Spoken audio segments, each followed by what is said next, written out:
ఉన్నారు. దాంట్లో తప్పనిసరిగా రెండో విడతలు ఎవరైతే ఇందిరమ్మ గతంలో ఇండ్లు వేసుకొని లేకుంటే గత ప్రభుత్వంలో కొంతమందికి 3 లక్షలు ఇస్తామని చెప్పి పాపం వాళ్ళు ఇల్లు కూడా కొట్టుకొని ఉన్నారు. అలాంటి లబ్ధిదారులకు ఇవ్వడానికి ప్రభుత్వం సిద్ధంగా ఉన్నది. కాబట్టి ఎవరు కూడా అయ్యో మాకు రాలేదు, లేకుంటే ఎవరినైనా ఫైర్ కార్ అంటే ఏమంటారు బ్రోకర్,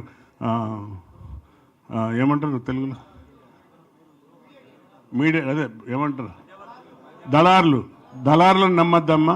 ఎవరు కూడా దయచేసి దళార్లకు ఒక పైస ఇవ్వకండి.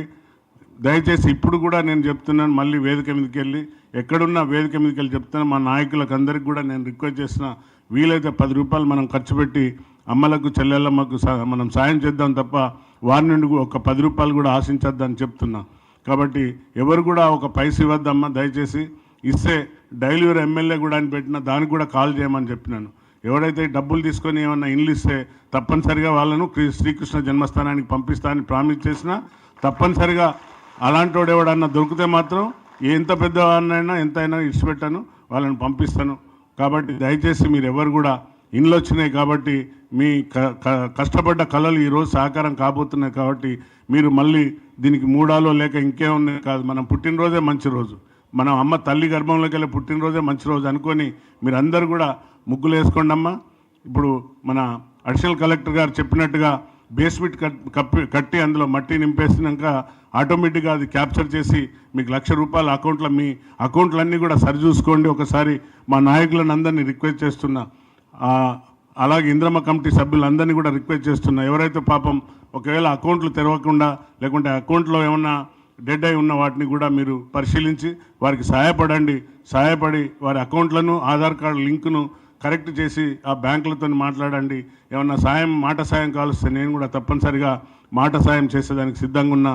కాబట్టి ఎందుకంటే ₹1,00,000 ఫస్ట్ విడతలనే పడతాయి, ఏది బేస్మెంట్ కాగానే. రెండో విడతలో 2 లక్షలు పడతాయి గోడలు లేవంగానే.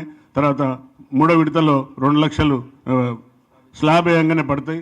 తర్వాత ₹1,00,000 త్వరలో. ఇప్పుడు అన్ని నియోజకవర్గాల కంటే తెలంగాణలో వర్ధన్నపేట నియోజకవర్గమే ఫస్ట్ ఉన్నది.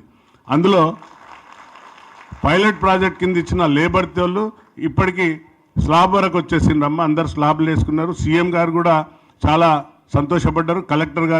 వరంగల్ కలెక్టర్ గారిని అభినందించడం జరిగింది. ఎందుకంటే మన దగ్గరనే అందరికంటే ముందు స్టార్ట్ అయినాయి, అందరికంటే ఎక్కువగా మనమే కట్టుకున్నాం. పైలట్ ప్రాజెక్ట్ కింద 25 ఇండ్లు ఎక్కడైతే ఇచ్చినామో అవన్నీ కూడా సక్సెస్ఫుల్గా ముందుకు అవుతున్నాయి. కాబట్టి మీరు కూడా త్వరలోనే చేయండి. ఏమన్నా మీకు డబ్బుల విషయంలో కానీ ఉంటే మహిళా సంఘాల ద్వారా కూడా ఇప్పించడానికి మేము ముందుకు వస్తాం. అక్కడ ఉన్న నాయకులు దగ్గరుండి మహిళా సంఘాల నుండి డబ్బులు ఇప్పియండి. ₹1,00,000 మొదటిగా ఇప్పించినాక మళ్ళీగా తిరిగి చూడని అవసరం ఉండదు. ఆ డబ్బులు వారి ద్వారా మనం తీసుకొని కట్టి వారికి డబ్బులు ఇచ్చేస్తే అందరు కూడా త్వరలోనే